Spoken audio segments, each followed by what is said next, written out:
Namaskar children. Today we are going to revise the limitations of cooperative society. The meaning of the cooperative society, its features and merits we have already discussed in our previous session. So let's begin with the limitation. The first limitation is its limited resources. Resources of a cooperative society consist of capital contributions of the members with limited means. Means cooperative always have very limited resources, as the main finance source is the capital contributions from its members only. Low rate of return and one man one vote policy also discourage members from investing more capital. So the low rate of dividend offered on investment also act as a deterrent in attracting membership or more capital from the members. Here is the second limitation, that is inefficiency in management. Cooperative societies are unable to attract and employ expert managers because of their inability to pay them high salaries. The members are generally not professionally equipped to handle the management functions effectively. And due to the limited finance and voluntary services, cooperatives cannot employ those individuals who are expertise to manage the affairs of that cooperative society in a more professional manner.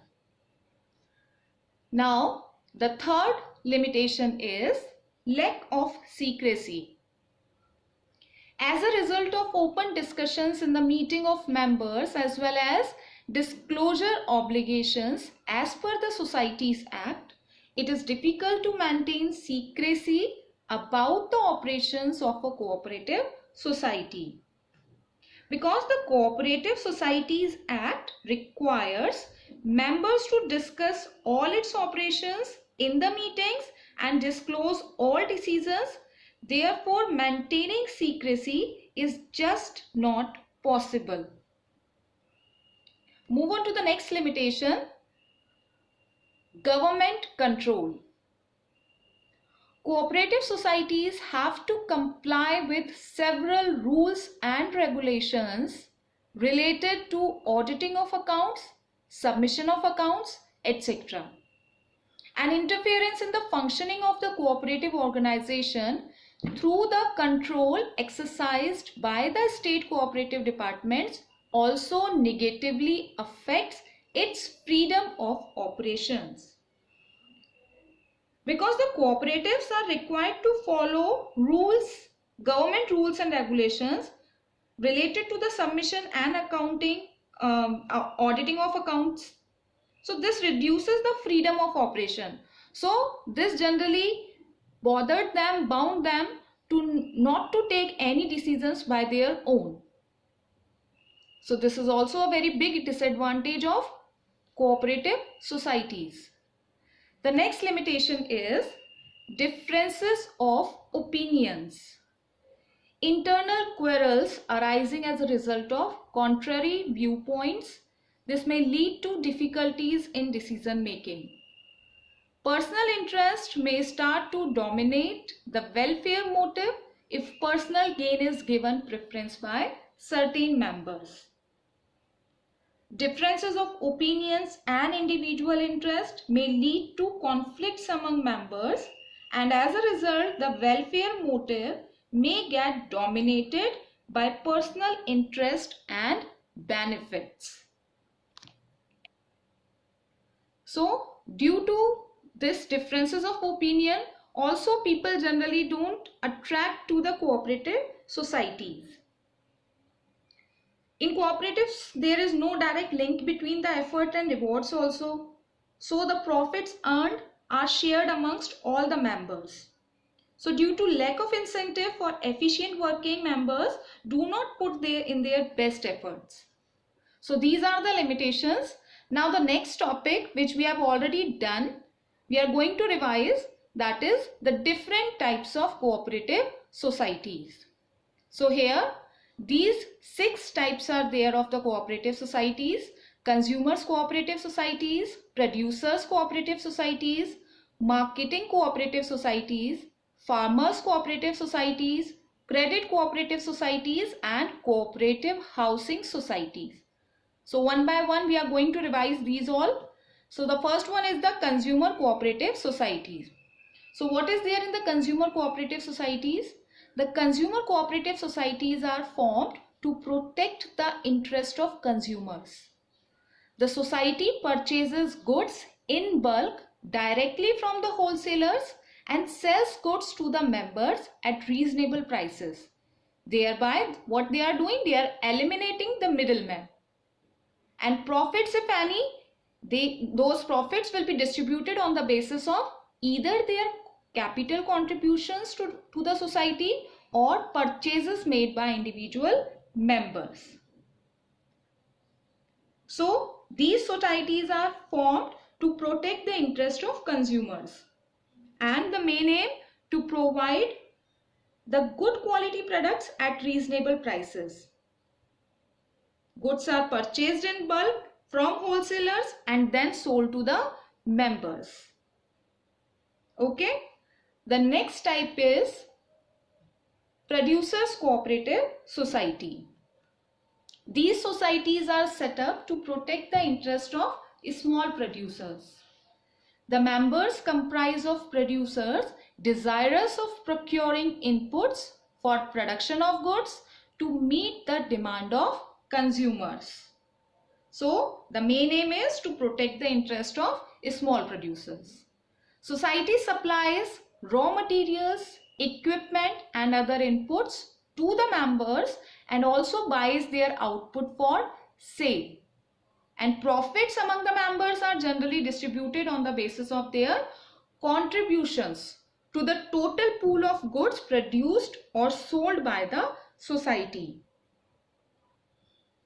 The society helps its members to fight against big producers with better bargaining prices. The third type of the cooperative society is marketing cooperative society.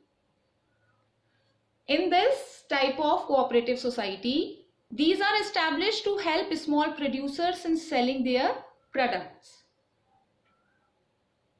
The members consist of producers who wish to obtain reasonable prices for their output.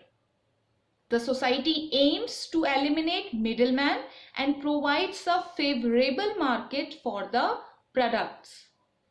And it pools the output of individual members and performs marketing functions like transportation, warehousing, packaging, etc.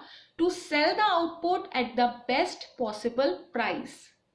And in case any profits are there, those profits are distributed according to each member's contribution to the pool of output. The profit earned from the sale of products is distributed amongst the members. So that's why the society takes care from packaging to warehousing and transporting, so that the products can be sold at the best possible price. The next type of cooperative society is farmers cooperative societies. These societies are established to protect the interest of farmers by providing better inputs at a reasonable cost. The members comprise farmers who wish to jointly take up farming activities. And the aim is to gain the benefits of large-scale farming and increase the productivity. These societies provide better quality seeds, fertilizers, machineries, and other modern techniques to the farmers for use in the cultivation of crops.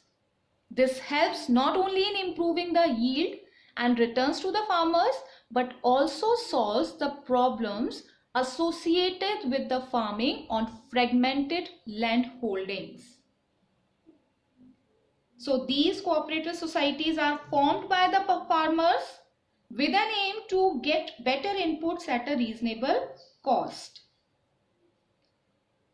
These societies provide individual farmers the benefits of large-scale farming and hence increases the productivity. The main aim of these societies is to provide directions to small farmers to improve production and get better return. Okay, move on to the next type, that is the credit cooperative societies. Credit cooperative societies are established for providing easy credit on reasonable terms to the members. The members comprise of persons who seek financial help in the form of loans. And the aim of such societies is to protect the members from the exploitation of lenders who charge high rates of interest on loans. Such societies provide loans to members out of the amounts collected as capital and deposits from the members and charge low rates of interest. So, these type of cooperative societies are established to provide financial assistance to its members at very reasonable terms. Members of credit cooperative societies are all individuals who have difficulty in arranging credit and loan. These societies collect money from its members as capital or deposit and then use the same funds to provide loans to its member at a very low interest rate. Okay. The last type of cooperative society is cooperative housing societies. Cooperative housing societies are established to help people with limited income to construct houses at reasonable cost. The member of these societies consist of people who are desirous of procuring residential accommodation at lower cost. And the aim is to solve the housing problem of the members by constructing houses and giving the option of paying in installments. These societies construct flats or provide plots to members on which the members themselves can construct the house as per their choice. Members of cooperative housing society pool in funds and acquire residential land and then either construct house or provide the plots to them,